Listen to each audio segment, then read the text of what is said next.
Woman fights for her rights of her stepson who has disabilities. She tells us that the Portland Children's Museum discriminated against her 19-year-old by limiting the hours that he could visit. Amy Frazier is going beyond the headlines now to learn more. Amy?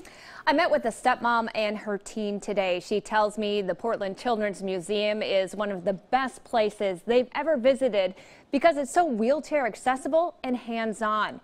But what happened at the end of their visit last week had her in tears and fighting for change. Let's go. Sit up, crazy. 19-year-old Devin Lee has a contagious smile.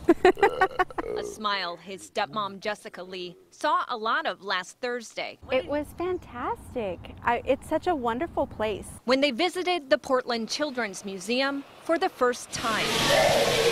He loves the water room that they have there because he can actually reach in and play with the water. He loves to splash. She says it was a great visit until she tried to buy a membership. It was only when I asked to sign up for a membership that we were told there's only certain times we were really supposed to be there, and I just didn't feel that was right. I checked the museum's policy online. It says adults experiencing disabilities and their adult caregivers are welcome on Monday, Tuesday, and Wednesday between 3 and 5 p.m. Hours when Jessica says she was told it's not as busy. I just felt discriminated against for my child because he's not typical. Sorry. I don't want to cry because there's good coming of this, but it hurt. I cried for 2 days. And as far as a membership for technically 2 adults. That there was nothing to meet our needs at this time. Thanks to Jessica and her stepson, I found out from the executive director that things here are now changing. I've apologized to Jessica and to Devin. The board of directors is in the process of officially updating its policy.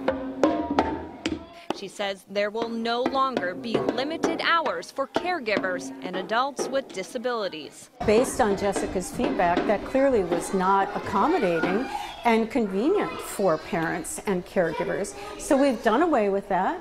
Adults experiencing disabilities and their caregivers can visit anytime they want, but we encourage them to call in advance so that we can gauge the busyness of the place for them to be sure that they'll have a good time. While memberships typically involve adults and young children, the museum is also creating a membership that in this case would cover 19-year-old Devin and his stepmom. She was just so apologetic, and she thanked me. She thanked me for bringing this to light. And the executive director tells me that the official policy change in writing should be in place by the end of the month. But as she said in the piece, really right now, caregivers and adults with disabilities are welcome anytime.